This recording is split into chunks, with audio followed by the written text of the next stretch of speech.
Hey guys, welcome to the Bruce Williams channel. In this video, I'm going to jump in between two awesome divers, retro-inspired divers, one from Japan and one from Switzerland. And I'd like to ramble about each. I really enjoy both of these designs. I think I would be just a fat kid in a candy store if I had both of these watches in the rotation and I could flip-flop between the two and enjoy the strengths of one, and then the next day enjoy the strengths of the other. And so I just like to do a broad comparison between these two and hopefully illustrate the point that you can have satisfaction, you can find unique watches, you can really have a great time in this hobby at multiple price segments, and it can be surprising at some of those lower price segments that watch or watches can do some elements better than a watch that costs double the retail price of the first, if that makes sense. I think the Seiko does a few things much nicer than the Omega, but it also falls behind in some elements. And that is to be expected because the Omega comes in at $6,500 at retail, and this red Seiko textured dial, this red dial Marinemaster 300, comes in at $3,300. So quite a bit of price disparity here for these retro-inspired divers. Now let's talk about the strengths of the Omega first, then we'll go into the Seiko, then I'll wrap up with my ramble here at the end with a few thoughts, and I'd like to hear what you guys think in the comment section. So starting with this Omega Seamaster 300, this was Omega's first professional dive watch that came out originally in 1957, and I think this is a great option for a daily driver, a Swiss luxury dive watch that I think is more compelling, at least in my eyes, than the Seamaster Professional 300 because it's more wearable.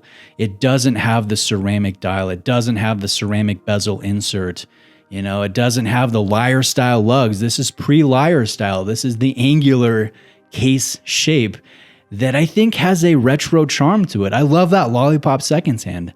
I like the shark teeth shaped, markers here in addition to the Arabics with the open 6 and the open 9. This one has a sandwich dial construction and a very well laid out dial that is, it's just symmetrical, it's clean, it's balanced. You don't see a water resistance designation or the fact that this is automatic or anything like that.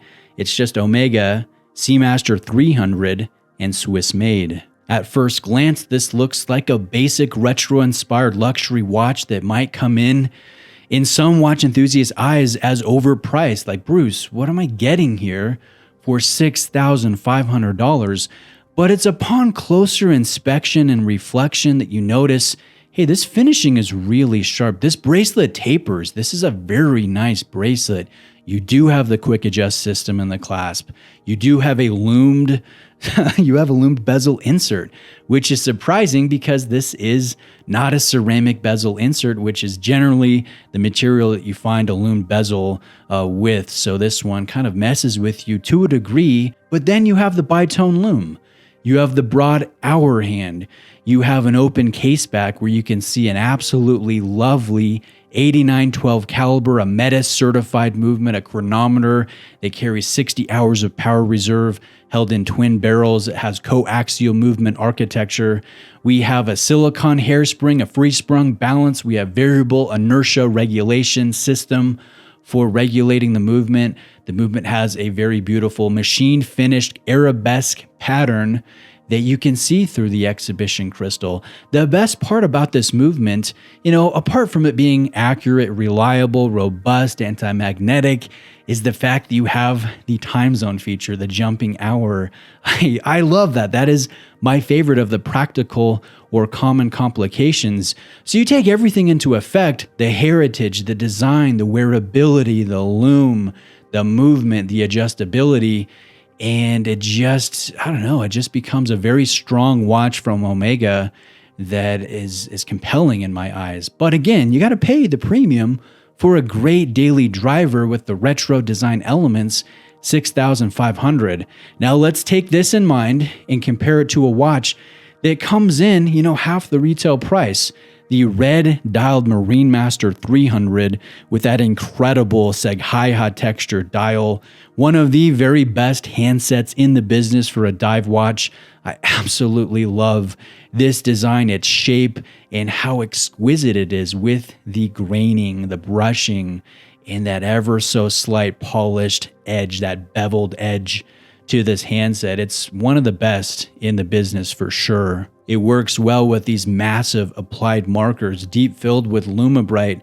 I would say the details of the dial when it comes to the texture, when it comes to the color, when it comes to the handset, and then also the lume is done better with the Seiko. LumiBrite really beats the pants off of most competitors, and this one is no different. You guys can see it's not a fully lumed bezel, but you do have a partially lumed bezel in the ceramic bezel insert. That's nice that this is ceramic.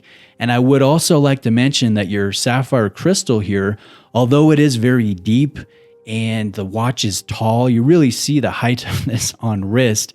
It has a better anti-reflective treatment system here than on the Omega. So again, a lot of things to really like about this Seiko from a visual standpoint, from a detail standpoint, from an aesthetic standpoint. If we compare finishing, you look at the case of this Marinemaster 300 and it is on par with the Omega. It is top level quality. It's really fluid, very nice, good lines of delineation.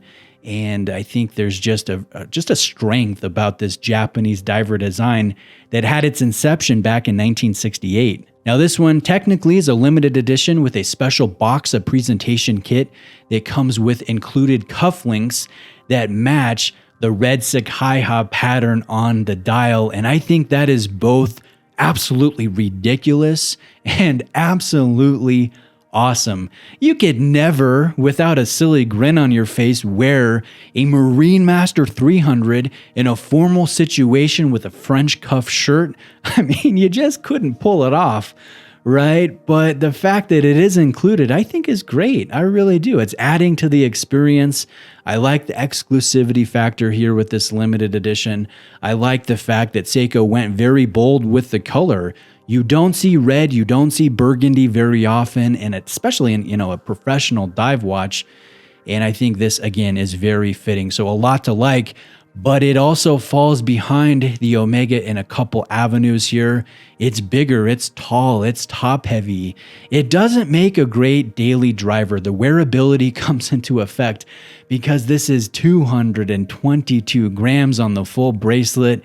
It's a hefty, chunky watch, which admittedly, myself, there's sometimes where I crave that beefy, heavy watch that you really can't forget that you're wearing it. There's something alluring, there's something fun about that, but I don't have that feeling or that desire every day. Sometimes I want a watch that disappears, that slides under a cuff, that's comfortable, that I'm not reminded that I'm wearing it every 15 minutes because it has so much presence and weight like this SLA 059 does. So it falls behind in that aspect, and also the bracelet. It's not going to have as nice a bracelet as the Omega. It does have a quick adjust system in the clasp, but it's bulky and it's not as easy to use as the hidden system that's in the Omega, which is really, really good. So comparing and contrasting the two, we can see some obvious differences, some real strengths with the Seiko. The movement falls behind the Omega. The wearability falls behind the Omega. The clasp and the bracelet falls behind the Omega, but it does excel in the fact that we have better lume, better dial details, better anti-reflective treatment, a more scratch-resistant and robust bezel insert. I think there is a lot to really enjoy and be impressed with this Seiko coming in over $3,000 less at retail than the Omega the Omega Seamaster 300. So to me, that says that you can find a watch that's impressive at almost any price segment. And sometimes at those lower price segments, you can get a watch that really excels and beats, aspects of other watches that cost twice the retail price. So there is a law of diminishing returns at play in this hobby. And I think these are fun watches to put in a broad comparison. Now, just my closing thoughts here. I think we often think in terms of absolutes, like which one is better. Well, if I have to say one, it's going to be the Omega.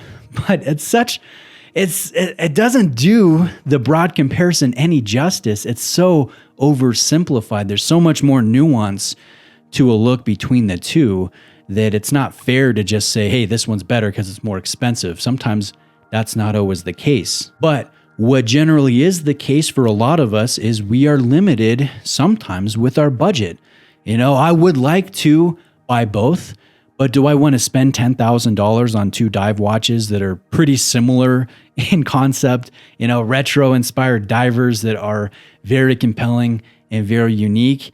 I mean, it would be nice, but I can't go around making those types of purchases on a regular basis. And I think the majority of us in the hobby would agree with that statement. So the question then becomes not which one is best or which one should I get. It is which one first. I'd like to experience both at some point if it's feasible. So guys, tell me what you think of this casual comparison between two beautiful divers that I really like, one from Omega, and one from Seiko. I'm interested to hear your analysis in the comment section. Thank you very much for watching today. I appreciate it. I hope you have a great day, and I'll see you next time.